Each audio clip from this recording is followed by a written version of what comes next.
Hello, Culture Matters podcast. Welcome back to the program.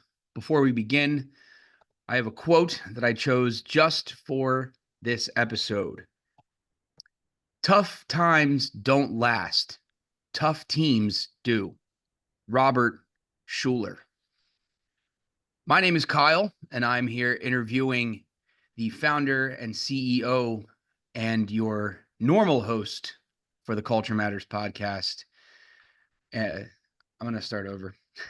I'm just going to start the whole thing over because I didn't. All right. Well, you still sound great. Here we go. And three. Shit. All right, hold on. All right, three. No, leave it. Do it. Do it live. Let's do it.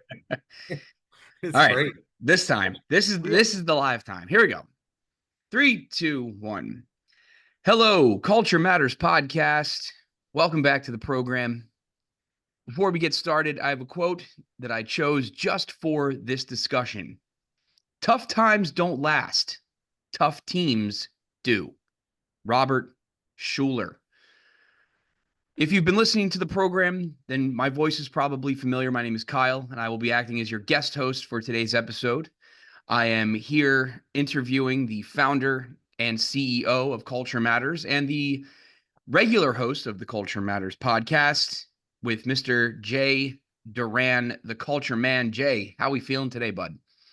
I'm excited. Okay. I really thought there was going to be more to that. Excellent. He's excited. Beautiful. Well, Jay, Working on power pauses. I like, yeah, the what was it? The space in between the notes, right? Jay, I'm very excited to be here myself. In our last discussion, we had kind of started to get into the meat and potatoes, as it were, of what it is somebody can expect to see from the boots on the ground folks in a company once the founder or CEO or someone at the executive level has made the decision to begin working on and improving the company culture. And right before we had to stop, I really think that we were getting into something pretty juicy, as it were. So I want to go right back to it. I want to get right back into what we were discussing before. And the question I had asked you is, when the work begins, how does the founder and CEO get the rest of the company on board with a culture shift or with a culture change?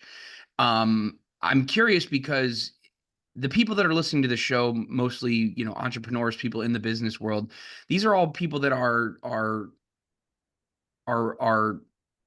at the top level of their company or close to the top level of their company. And I think that we've talked a good amount about the changes that those folks will start to see. But I think I'm more curious now about what it is that the people who are doing the day-to-day operations and things like that, what are they going to start to see as the CEOs or the founders or the people at the executive level have begun to make the change to their culture? Since you use that quote, it's a profound quote to me. And my answer is in this. The tough times don't last. The tough teams do. It made me think of the asymmetry in outside circumstances, and I'll use inside as a dichotomy, but it's really an oversimplification. Like the spirit of the team, right? So if we say the outside circumstance, let's say everything is burning, everything is going down, everything is really hard, tough times. There's this interesting asymmetry. If the times are really tough, we need to be humble and courageous. If the times are really easy, right? Then it's not going to be external forces that push us forward and keep us focused and engaged. It's going to be something else. It's going to be something that isn't out. It's you see what I'm saying? So it's going to be something belief wise or values wise or this team spirit this this call to action, this call to conscience. Let's say like things are going really well. There's really no fires. So you know, easy to because this quote, I'm you know, I want to unpack this. The tough times don't last, but the tough teams do. It's like there's good times and there's bad times, let's say, as those extremes, and there's everything in between. At the worst times, a team has to be working together to not only survive, but to win. To not only not go out of business or not quit and or not die if it's the most dramatic effect, but to weather the storm and then to get to the outcome. They have to be working together. Now, you know, those tough times are so obvious. Those tough times, they're right there in front of us. It's clearly we're held to account by nature. We're held to account by the tough times. But how are we held to account in the easy times?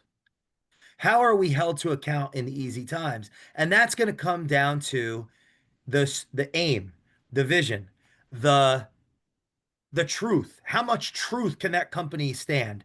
How much truth are those people? So here's finally I'm getting to because I want to talk about asymmetries here, and I want and a lot of the contradictions that live within business and how they're reconciled through leadership. And what does leadership even mean? Is everyone a leader or is it just the people with the title? And it's like, what if it's the answer is both? And so to answer your to aim at this, like, what about the people?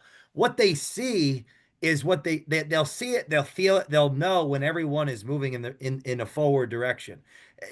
You just feel it, right? You just feel it. You just know. There's a degree of excitement, even if that's not as you might think it's we someone might think excitement is like the clown or the comedian or the jester or like everyone's playing and they're laughing. Excitement, there could be calm excitement. There's a calm excitement. Like people are doing their job intently. They're in this state of flow and meaning. It means something to them. Hmm. And they trust one another. They trust they don't they know enough about each other in the company and each other's roles to believe in one another and to believe that everyone else's job is getting done. And if they need help, they'll ask. But like there's a degree of ownership and there's a degree of trust and belief in one another. And there's this calm excitement around the goal, like with a capital T, and each individual's goal per day, per week, per quarter. And this is the whole thing. Your quote, it's perfect for this conversation because tough times don't last, tough teams do. Times are like a roller coaster. They're up and down, up and down, up and down. The seas, there's waves in the seas.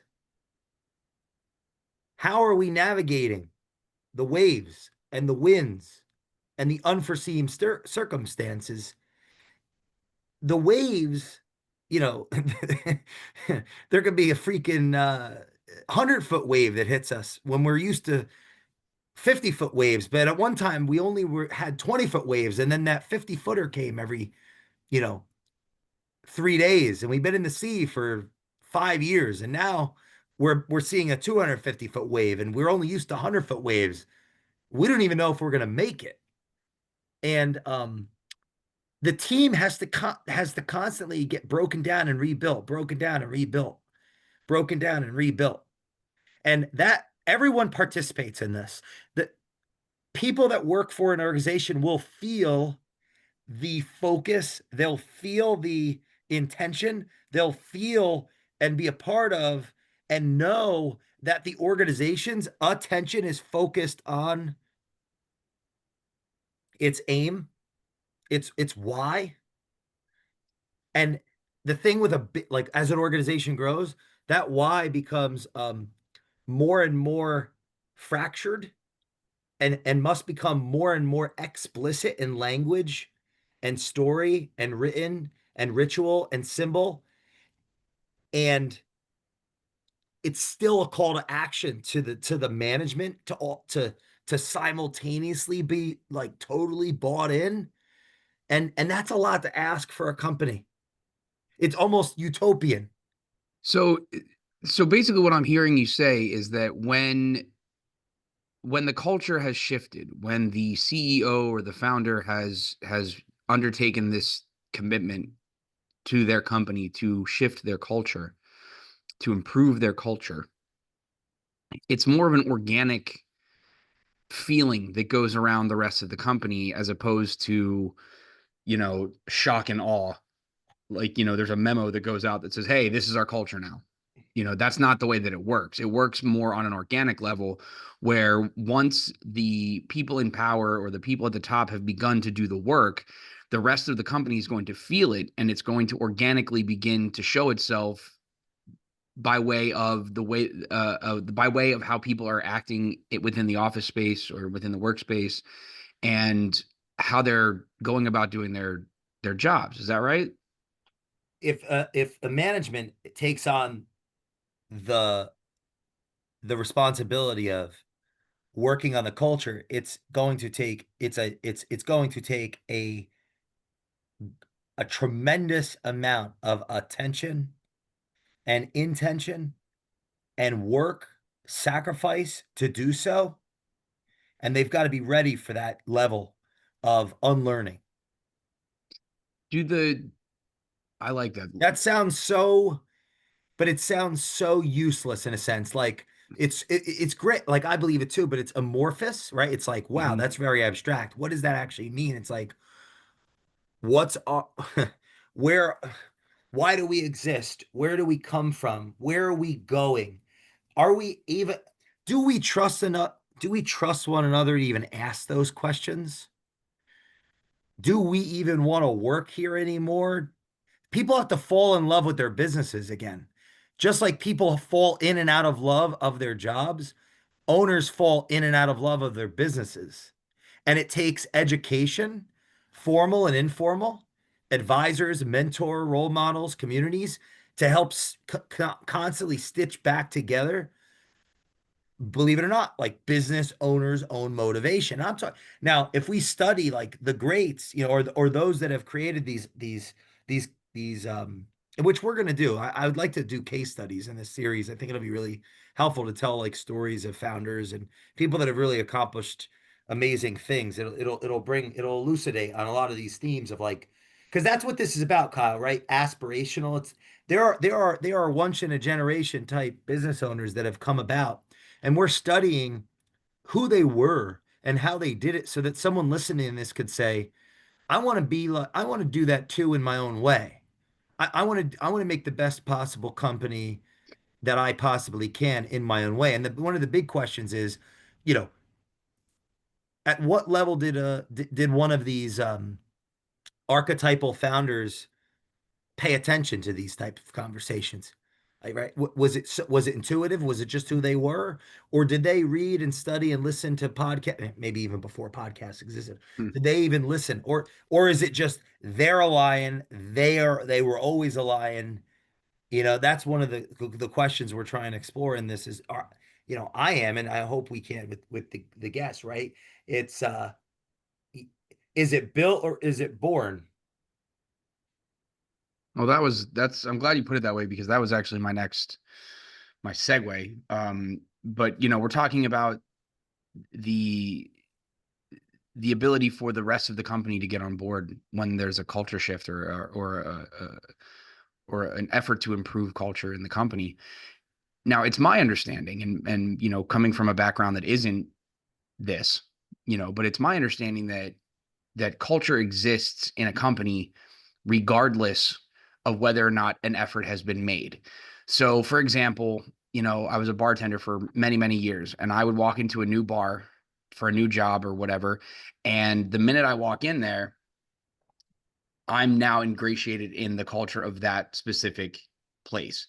But bars and restaurants, regardless of what you hear, aren't necessarily putting a whole lot of focus on the culture that they're they have for their company, or for their employees, excuse me. Whereas their goal is going to be to, turn the tables and get the people in and out and make the money and get the people staying to drink beer and do all these things. So those cultures kind of emanate from the people that are already there. The people who have established themselves as leaders within the staff of that bar or restaurant. So when it comes to a company of whatever business it might be outside the hospitality industry, is it true that when you walk, like when they start the company, that a culture is just going to be there, whether or not they've created it or worked on I it? love this question. Yes. So, The like, culture is the behaviors, the habits, and rituals. Now that those are going to be taught without words by how those who are in positions of authority show up, mhm, like how they behave says more about how we behave, says more than what we say. It's like one of those adages. mhm. Now, but there's also aspirational. We want to grow beyond, because as a company grows, what's implicit in behavior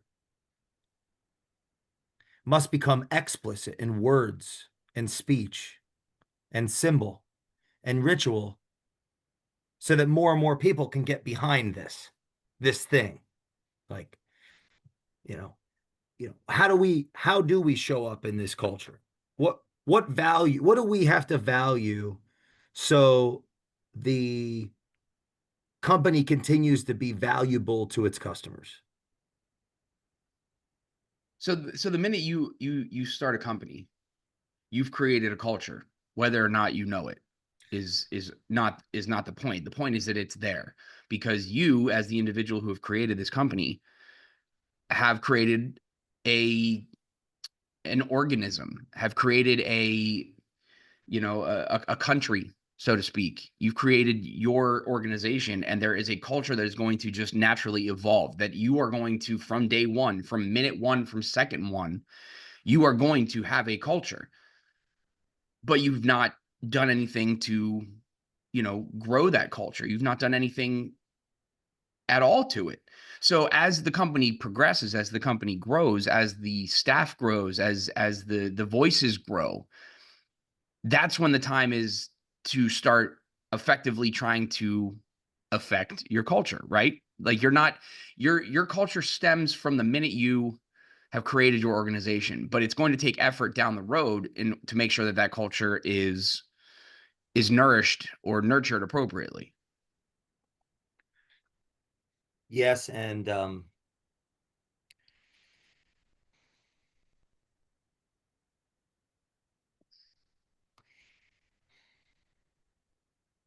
something we've discussed before or on the show. It's where culture was a lagging indicator in the past. I think it'll be a leading indicator in the future. Mm. The behaviors, the habits, the rituals that are necessary to bring focus back or bring attention back to the customer becomes more and more vital, not only as an organization grows, but in a society that is maybe moving away from those fundamentals. Like our general society is changing. How Mm-hmm. people view work is changing.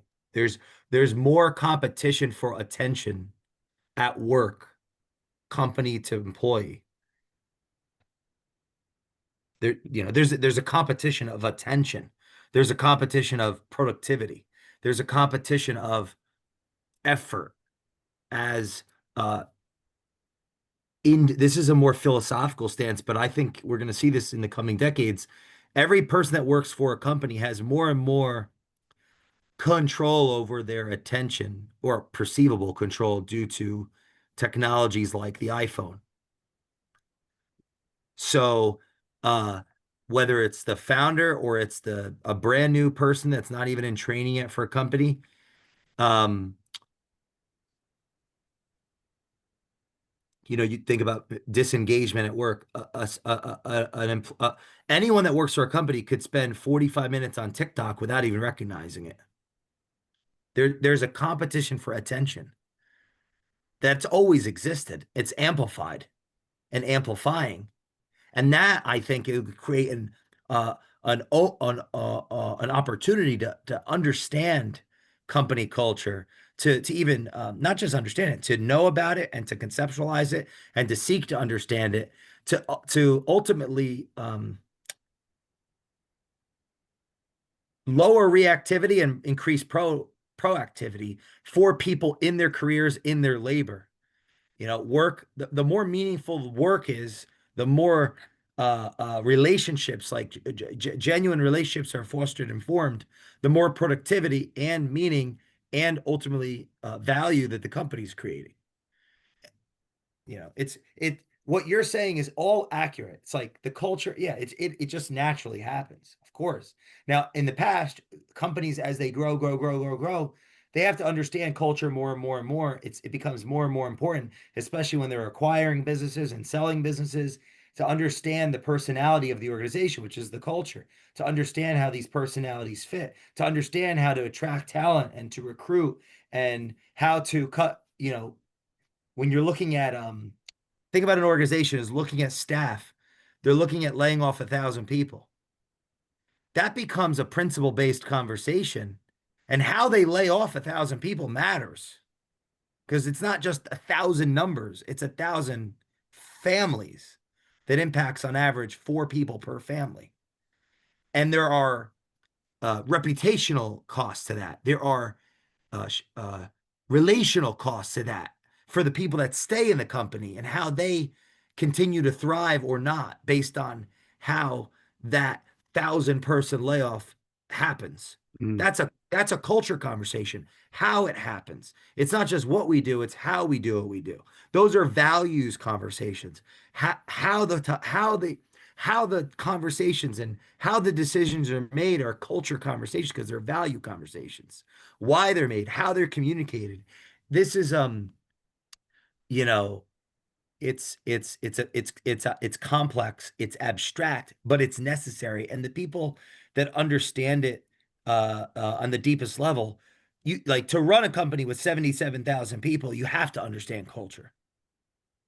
Now, if you have 7 people, do you have to understand it? I think it creates an advantage for the person that tries to understand culture in 2033 more than in 1988, because of how the values of our society are changing. Mm. They're different. Mm-hmm. Different values than 50 years ago. Right. And the idea of values and uh how to edit, refine, discuss values, that's a part of relationships, and it's a part of uh, entrepreneurship, and a part of uh, um, team building, and a part of management. So Right. yeah. Um, I want to keep going on this, but we're trying to keep these episodes to healthy chunks. So we're gonna get back into this again on our next conversation. At least, we'll dip our toes back in here, because I have like 9 other questions I wanted to ask relating to this Well, that's particular good. subject.